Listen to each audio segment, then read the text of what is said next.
There it goes. And for the recording, could you have you state your names and how I spell it? And for you two, the organization you're with.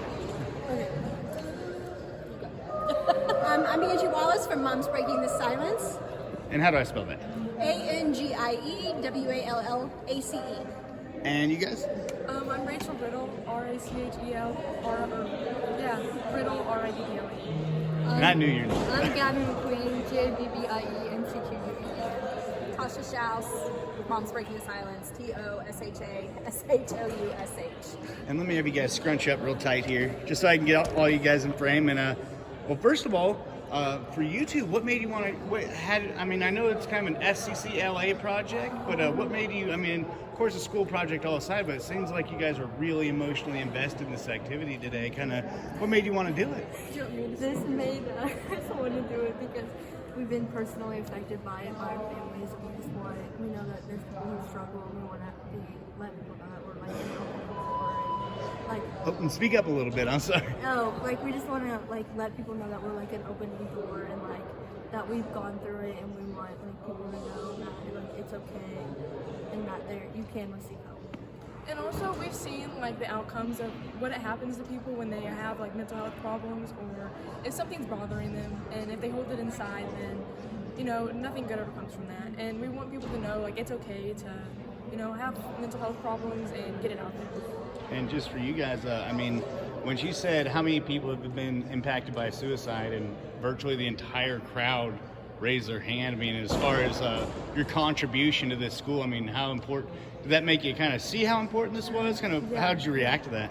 I think I felt thankful that we had the opportunity to put it on and let people really see and help people come together, because like they said, we have one thing in common, and that's I'm sorry. And then afterwards, as soon as she said that, everyone raised their hand. I kind of leaned over to Gabby, and I was kind of surprised because you really don't see that. People really don't talk about it. Yeah, and what Rachel's saying, I feel like as humans we all try to put out a perfect self, that we always have everything in there, and we don't. And so that's a good way to show that we're always here for each other. And how important are events like these, especially to teens, where it's kind of a vulnerable age? You're not quite an adult, you're not quite a child. It's kind of in the mixer. How important is it for teens to have this presentation, learn these? It is imperative. The rise of suicide has skyrocketed, and when you add in the COVID, when the kids were stuck at home, it's made it so much worse. And it is imperative that we not only get to the teens, but we also need to get to the young ones too, because they're also struggling. Really? I didn't know that. As young as 5-6 years old. We presented to middle school a lot. Wow. We speak at a lot of middle schools. And you've kind of seen the cause and effect of a lot of these programs. What's some of the things that naturally happen after students have been presented with this information? Well, when we have more time and we're able to stand around, I know our turnaround here is really quickly, but we usually have a line of kids that want to come to us and tell their story and say how they've been impacted by mental health, mental illness, suicide, and they want to be heard. And so it's important for us to let teachers and counselors and the peers know that people are going to walk away from here and they're going to feel a little bit more inclined to tell somebody their story, because that's what we're encouraging them to do. And so being receptive to that is very, very important to us. And some of the things they were pointing out, isolation, not talking about your problems. How important is it for just a teen to hear that and say, okay, I'm not a weakling if I say I'm not. Then just knowing that they're not alone is, that's probably the biggest thing. And knowing that all 4 of our boys had completely different lives, completely different stories, they had absolutely nothing in common. But usually everybody in the audience can relate to at least one of them. Yeah. That's kind of why we did the video in the beginning with each of the boys, telling a little bit about their backgrounds and kind of what led up to all of that. So. And a final question for you guys is, it's done.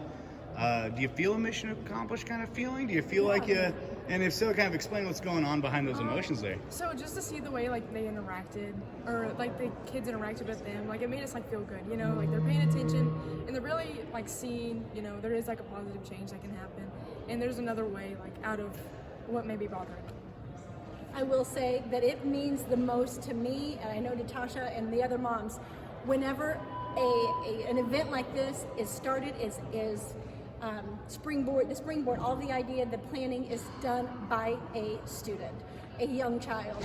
That makes it even more meaningful for us because we know that it's something that they want, and it's not something that teachers or admin are just, throwing down them, to try to make them listen to something, but it was brought up by them, and so that is huge to me. Well, no, that's all I got. Is there anything? We have composed specifically for our FCCLA store event, but it's so much greater than that. We have had mental health issues. We have had mental health issues that have also affected our family. A little bit about how mental health has affected me and my family over this summer. My uncle had been dealing with mental health issues and self-worth. It had gotten so bad that he had suicide. It was so devastating for him, knowing the fact that he was here and now he's gone. His death impacted a lot of people. He had a positive impact on more people than I intended. It was hard to do it with the grief of losing him. The pain of such a sudden tragic loss is close to unbearable. Saying this, I want my uncle's story to help impact other people. My uncle was light of the heart as a guy, full of joy and laughter. There was never a moment you would not find him laughing or joking around somebody from the outside. From the outside looking in, his life was close to perfect. You would never imagine that he was ever doing anything more than sadness. There were so many things that affect people on a day-to-day basis that we might not see. So it's important to be kind to people because you never know what is truly going on in people's lives and what they're going through. There are many different sides of mental health. You yourself may be dealing with mental health issues. You may have someone that you know that also has suicide due to mental health issues, and now you're going to avoid it.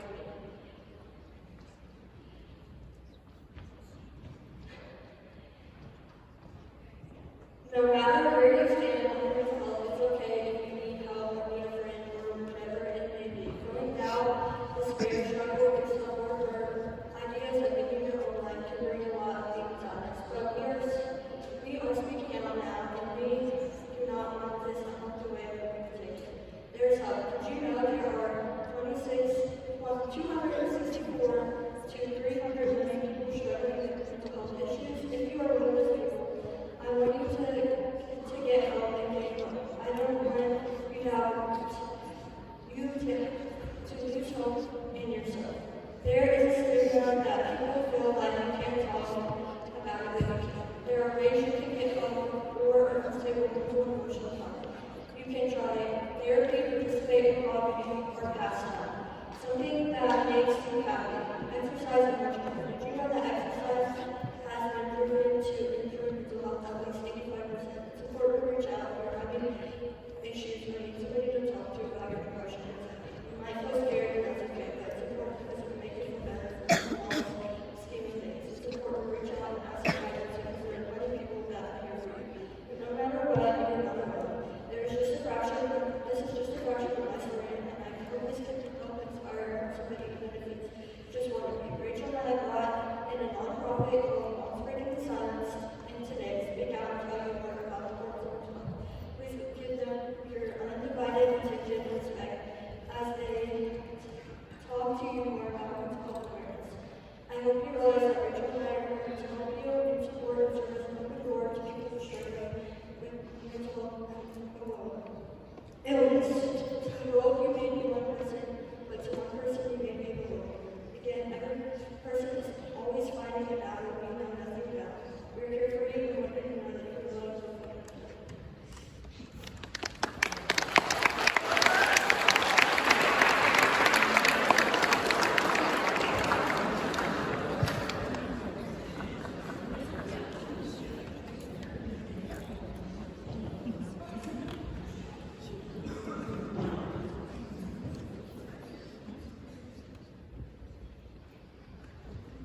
October of 2016. He decided that he was going to pursue a school in Missouri.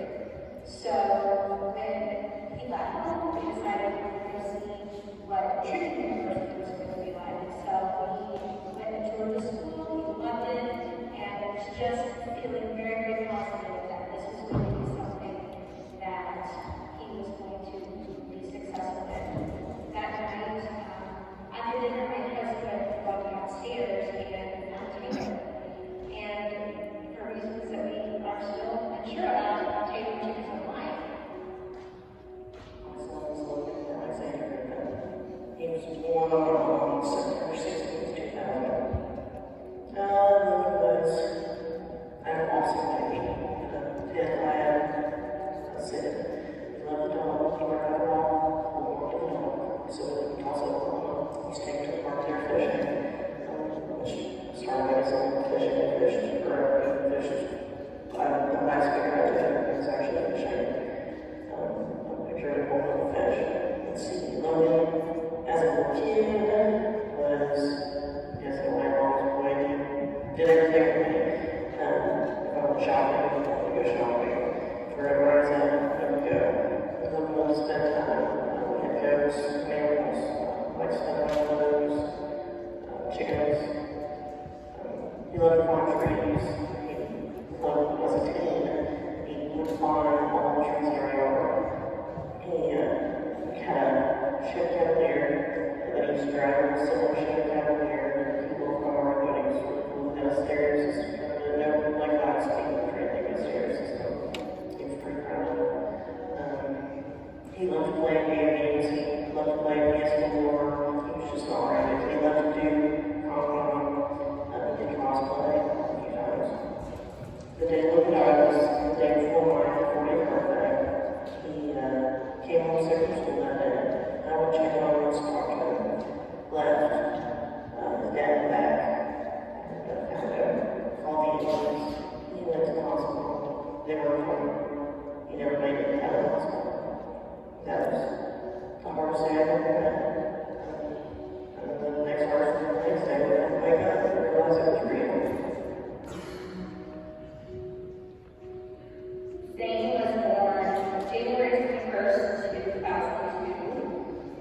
Zane was an extremely happy baby. He smiled all the time, loved his big brother, was an amazing big brother to his little sister that she came along.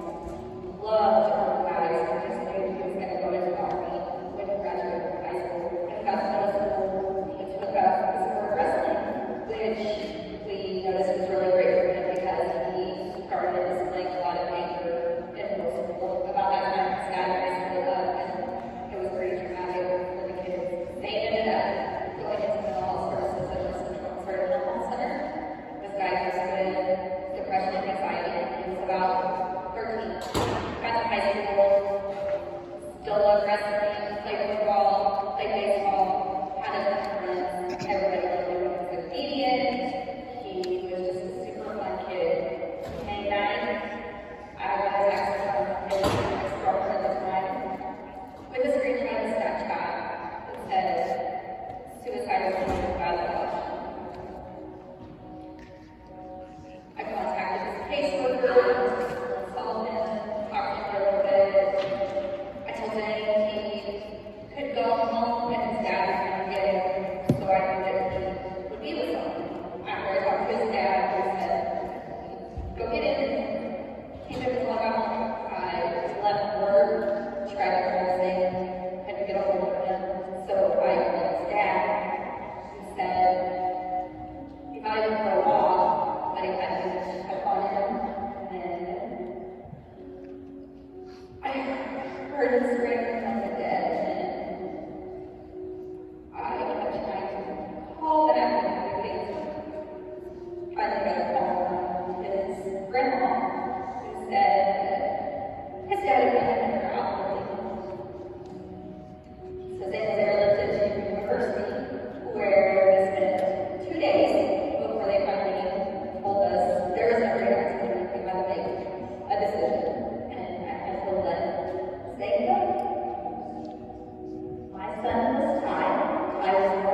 February 7th, 1995. I was a happy, bubbly little boy. He always loved any adventures out in the mud, playing with worms, get dirty, he loved the outdoors. He began to struggle when he was in high school. My son had an addiction. He was addicted to fun. He got himself into lots of trouble. He went to Teen Challenge, great for him. He came out of Teen Challenge, doing very well in life. He met a girl named Carly, who had a little boy named Brian, and they started their life together. I began to struggle again about a year after they got together in Teen Challenge. Found out he was going to have a baby. He was over the moon excited. His son was then born in October of 2017. His name was Reese. He loved Reese and him were best buds.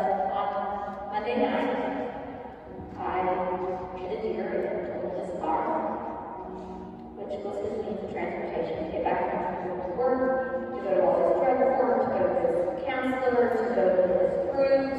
He just said, Mom, I can't do this. Tuesday comes, thought he was doing better. Wednesday comes, thought he was still doing better. Thursday comes, I thought he was better, but he wasn't. He had to attend the theater on November 8th, 2018. He come to us to get his debit card because I had it, and he was going to go for gas in the truck. And this was about 6 o'clock. He come to the theater, got the debit card, and left, and he said, love you guys, which is something that I always did, and he left. 6:32. I got a text on my phone. Text that I'll never forget. You guys are better off without me. Those words will haunt me forever. And he left. He went home. And he found time in his wrecked car. Ty had shot himself with a gun. My son died. He died by suicide.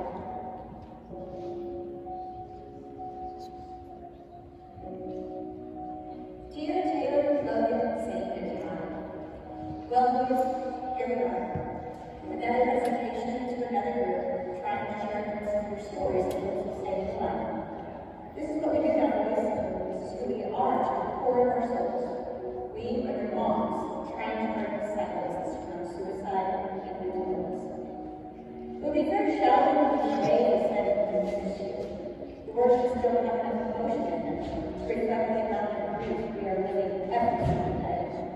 Sure, we have our reasons and we can losing you, whether it's through travel, coming up with our address, or lots of insights, spending time with our families, or even medication and therapy. The four of us have our own unique ways of living. Some days are fine. We can actually laugh and have a pretty good day. But other days, we are crippled with sadness. This is how grief is. You just never know how you're going to feel it. Taylor is saying in time, not only can you leave a hole in regards to your parents, but your siblings are also impacted by your loss. They are growing up and experiencing life as you should have done, but your absence has definitely taken a toll on the lifestyle. When you made the decision to leave us, you were quite certain you didn't know the statistics about your child's suicide. Did you know that your siblings have a 50% greater chance of taking their lives after their years? This won't want us for the rest of our lives. Losing one child is unimaginable. Losing another one, I can't even put into words. Logan, Angie, Tasha, and I are blessed to have other children to share this life with. Your mom and dad did not. You were their only child, their bright joy, the center of their world. Now all of that's gone. Losing one child has to be horrific. I cannot imagine the pain of losing more than one child. Either. For that matter, Wyatt, Taylor, Logan, Zane, and Tom. Suicide is a word that we never imagined being part of the word vocabulary. I mean, that and your families. You were loved by these people and so many more. Why did you just leave us? Now we are picked by the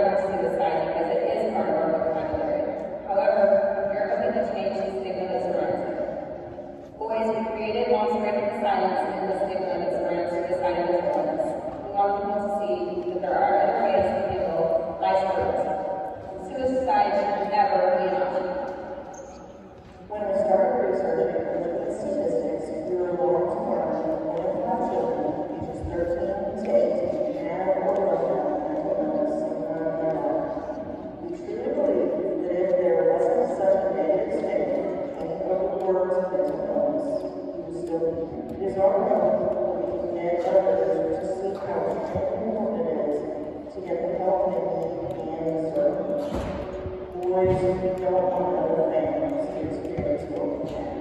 We have recently opened a mental health resource center in Field Circuit, where we provide assistance in finding and direct resources for mental health needs. We will be hosting several groups that are meeting there and hoping to get a host a variety of classes. We love you, boys. You might have given up on yourselves, but we will never give up on you. We will keep your memory alive as long as we are alive. The love we have for you is not fuel behind our passion for the break and the silence that surrounds suicide and mental illness. Love,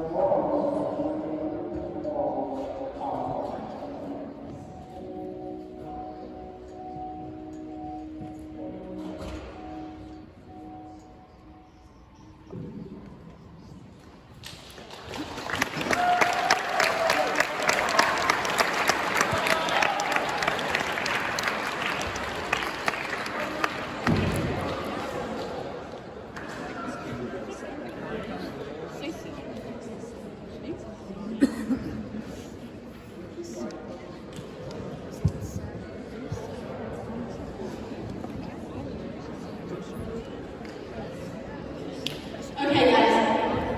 I know it's just kind of weird for you to be sitting in this audience, talking to, listening to some people that you have no connection to. You don't know me. I don't know you. We have something in common. We have mental health in common. We all have a brain. And so that's why we're here today. Because we're here to talk about mental health and mental illness. Because those two things together affect the suicide rate. Just by show of hands, just because I'm curious, how many of you have heard of someone, know of someone, or maybe are related to someone who died by suicide? Keep those hands up, and I want you to look around right now. That's a lot of hands. So for the next few minutes, if I can get your attention while I go through these slides, so I can talk to you about this, I would greatly appreciate it. Because this has affected myself and Tasha in the other 2 months. Because we all lost our boys to suicide. There are some myths that do surround suicide. You've probably heard some of them before, maybe even thought some of these were true. For example, asking someone about suicide is going to increase the risk of suicide. Wrong. It has been shown that asking somebody about suicide actually lowers the anxiety, and it will actually open up that communication and lower the risk. Next, only experts can prevent a suicide. Wrong. Anyone can stop a suicide. Listen. Show that you care. And provide hope. That's what we're trying to do today. Suicidal people don't talk about it. This was the myth that I had. Because Caleb would say, "Oh, speaking of myself, I just jump out that window when he was in New York." I thought, he talks about it, he's never going to do it. Wrong. Most suicidal people have given some type of clue or communicated an intent prior to the intent. So, how should we be concerned about our well-being, and what are some indicators that we can kind of think about whether about my mental health? So let's look at these questions. Do you feel like your mood is changing? I want you to answer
You have to recognize your feelings, your thoughts, and reaching out to someone, anyone for help.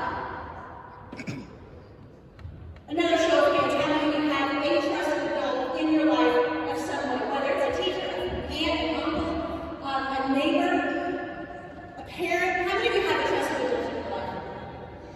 I want you to look around your hands. I also want you to understand too that there were some hands that didn't go up. The hands that didn't go up are the people who don't have a trusted adult. I always tell the teachers and the administrators and everybody that has a presentation like this, don't look at me when I'm out here talking. Don't look at me. Look at them. Because some of you are ignoring me right now. Some of you didn't watch the slideshow. Some of you talked through the entire thing. I saw you. I was paying attention to you.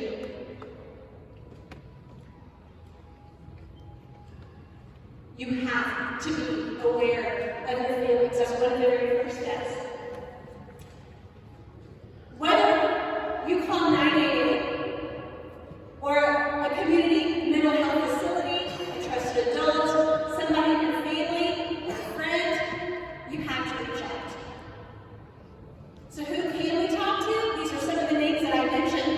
You can talk to a school counselor, you can talk to a social worker, you can talk to a parent, a responsible adult, a teacher, a doctor, a nurse, a school resource officer, a pastor, clergy member, youth leader, and the crisis lifeline number 988.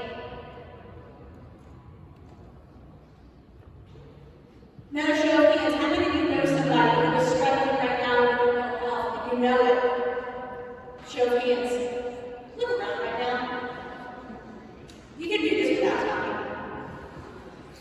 Look at all the hands that are up right now of all the people who know someone who is struggling. So how can we help? Some people think, I don't know enough about that, I can't know anything about that. Wrong. If you are concerned that someone is at risk to harm themselves, guys, you need to, it's imperative that you ask them to talk with someone who can help them. Just by you saying something to them, you are showing that you care. You are providing them with hope. Call 988 with them. 988 is not going to come and arrest you or put you in jail or take you to the hospital. We'll talk about that here in a minute. But call it with them. Then you'll know what that experience is like. Tell a responsible adult, a trusted adult. Stay with them until they are in a safe environment and they have had contact with a responsible adult or perhaps a mental health professional. And follow up. Follow up with them, guys. Follow up to make sure that they are getting the help they need. Guys, it doesn't even have to be your best friend or sibling. It can be just somebody that you know. One little tiny act of kindness in telling somebody or asking you the question, are you okay? That shows that you care. So let's talk about mental health versus mental illness. How many of you guys think that they're the same? Like, oh, is this a trick question? I'm going to put my hand up with that. Okay. All right. Mental health. Your general state of well-being. Your general state of well-being. And the state of your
in your ankle at the same time.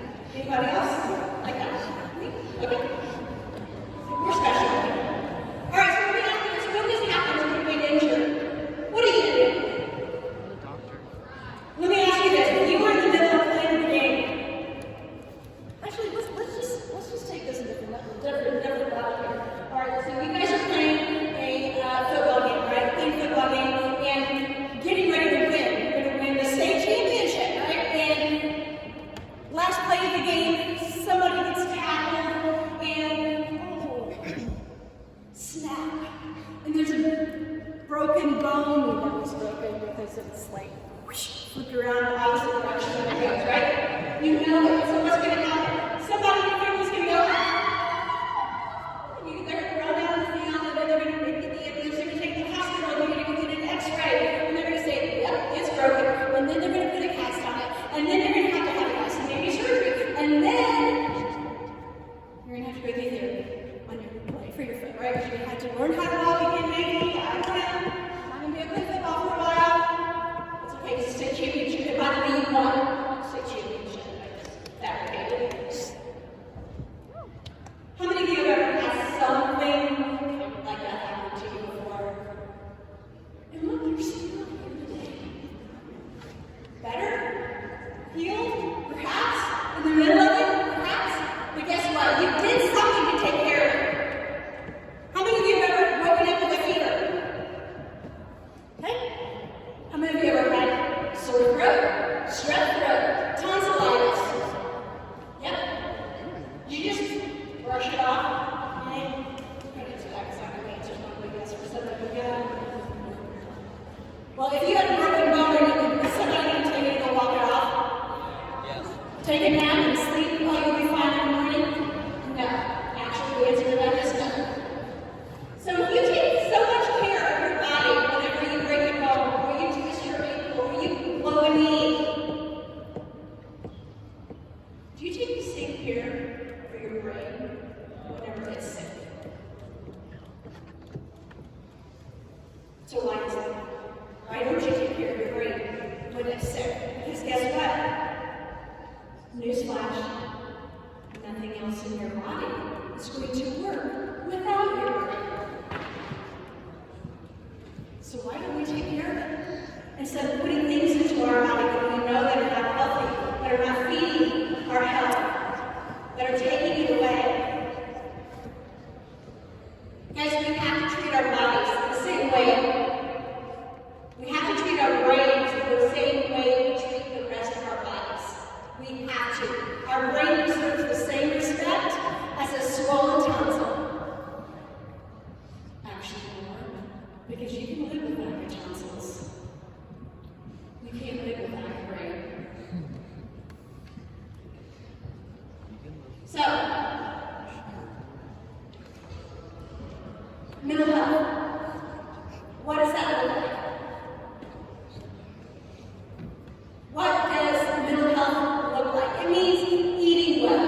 I know, an occasional trip to McDonald's, yeah, we're all going to do that. But eating well, putting the vitamins and nutrients in your body that you know that it needs.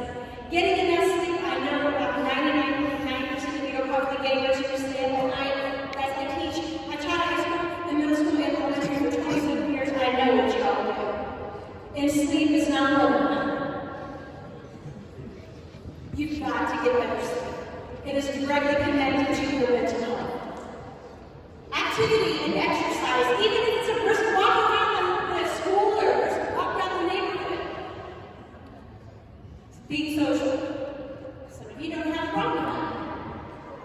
Some of you do. Those of you that struggle with that, you've got to find a way to be social. Managing stress.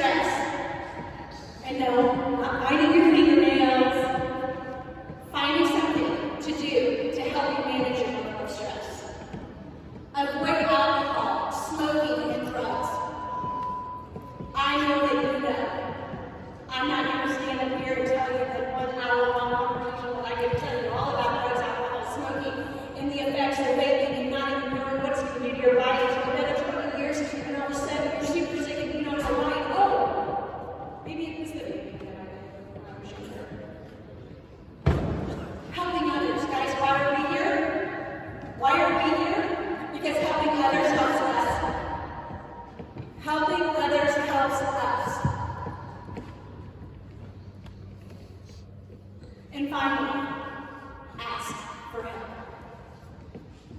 So when we talk about coping skills, what are coping skills?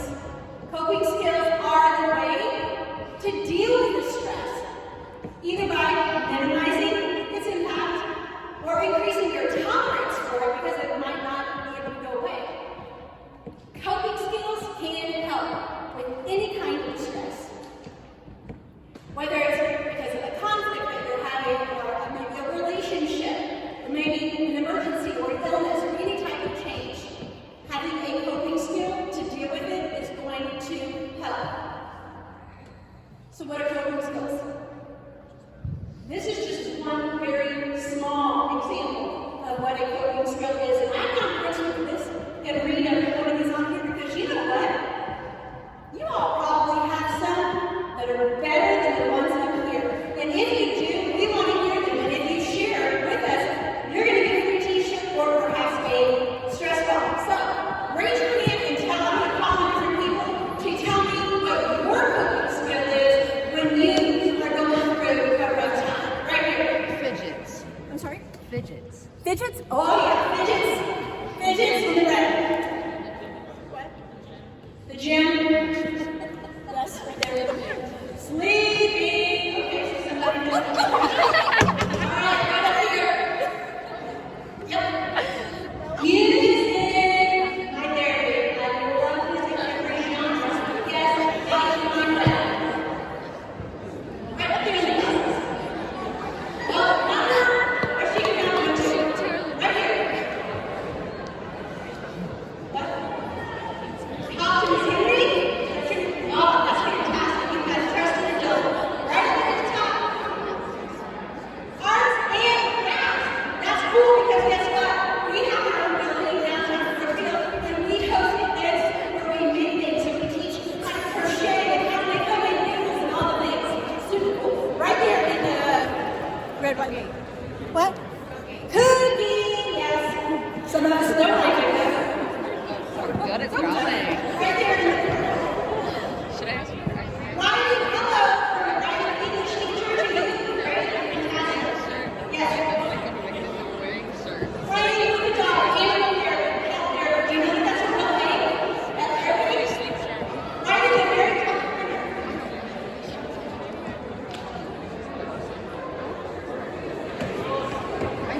Racing. Bars.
No. Does it mean that you have to be suicidal to call that number? No, it doesn't. You can call that number if someone you love is struggling and you don't know what to do. Memorize it. Know it. Those of you that have the t-shirts now, you're not going to forget it.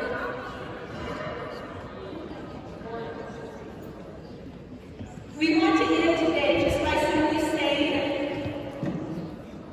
you matter. Everything about you matters. I hope, and because I'm a Christian person, I pray that every single one of you walks out of here today with something in your pocket that you can use, this is figuratively speaking, that you can use to help you or someone you know who struggles. It's been a privilege to talk to you guys today. We are an email and a phone call away. You can follow us on social media at Moms Breaking Silence. You can go to momsbreakingsilence.org, and you can